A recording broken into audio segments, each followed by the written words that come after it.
have been exhausting. I'm lost in my imagination, and there's one thing that I need from you. Can you come through?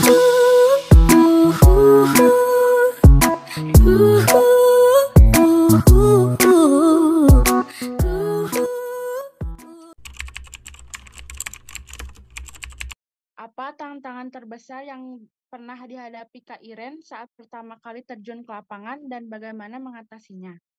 Ketika kerja pertama kali yang aku hadepin adalah pasien dengan asa 4 atau asa 5 ya. Dengan kemungkinan dia setelah operasi, bahkan sebelum operasi, dia bisa mengalami cardiac arrest atau gagal nafas, atau kita bisa sebut dia itu dengan kondisi kritis banget gitu. Tantangan terbesarnya adalah ketika aku menghadapi pasien seperti itu, dan sebagai seorang penata anestesi, aku dimandatkan oleh spesialis dokter anestesi. Jadi seperti itu ya, ketika kamu jaga sendirian, dan dapat pasien yang susah banget alias asa 4 atau asa 5 di mana kemungkinan untuk gagal nafas atau cardiac arrest itu lebih tinggi dari pasien pada umumnya seperti itu.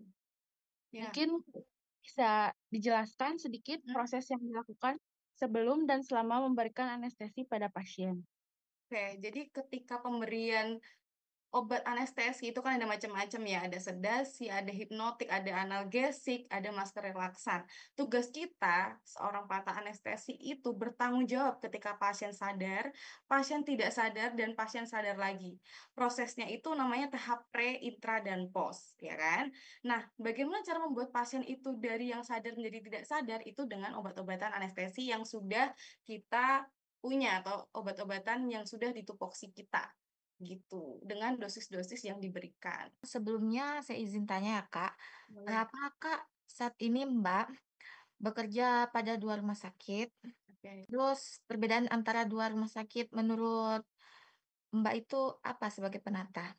Oke, izin menjawab ya. Jadi Mbak Erin ini kan kerja di satu RSUD, pusat SIP-nya di sana. Tapi Mbak Erin bisa ke 2 sampai 3 swasta. Jadi bisa di total 4 sampai 3 rumah sakit. Perbedaannya jelas banget berbeda ya. Di rumah sakit swasta yang Mbak Erin kadang panggilan itu aku kerja itu tipe akreditasinya itu bukan yang C, bisa di rumah sakit tipe D, di mana alat-alatnya sudah jelas berbeda, penanganannya jelas berbeda gitu. Perbedaannya ya di itu, di alat yang pertama. Mesin anestesi aja udah beda. Terus yang kedua, apa namanya, kayak jenis pasien. Jenis pasiennya tuh beda-beda. Di rumah sakit di swasta itu mereka lebih aman pasiennya. Bisa dikatakan tuh dia bisa di asa 1, asa 2, asa 3. Untuk asa 4, asa 5 jarang sekali aku menemukan di swasta itu. Terus yang ketiga, untuk pembiusan. Biasanya kok di RSUD itu kita mengerjakan sendiri. Karena kalau di swasta itu kadang kita didampingi SPAN. Bisa kebalikannya gitu. Itu ya. Bedanya sih di situ. Oke Kak, lanjut ke pertanyaan selanjutnya. Dalam Boleh. dunia medis kan yang terus berkembang di era digital, gimana sih Mbak Iren menjaga agar pengetahuan dan keterampilan tetap up to date? Oke, kalau untuk menjaga keterampilan dan pengetahuan dengan era digital itu kan sekarang sudah banyak konten-konten kreator di TikTok ya yang udah mengedukasi tentang anestesi, apalagi dokter spesialis anestesi, lebih banyak ilmu di sana, sekarang lebih berkembang juga. Jadi aku kadang mengikuti perkembangannya lewat sosial media di TikTok, Instagram, dan jurnal-jurnal juga aku masih membaca karena aku juga mempublikasikan jurnalku di Jurnal Nursing Indonesia kan. Jadi aku masih membaca-baca gitu di jurnal-jurnal gitu. Baik jurnal nasional maupun internasional gitu aja.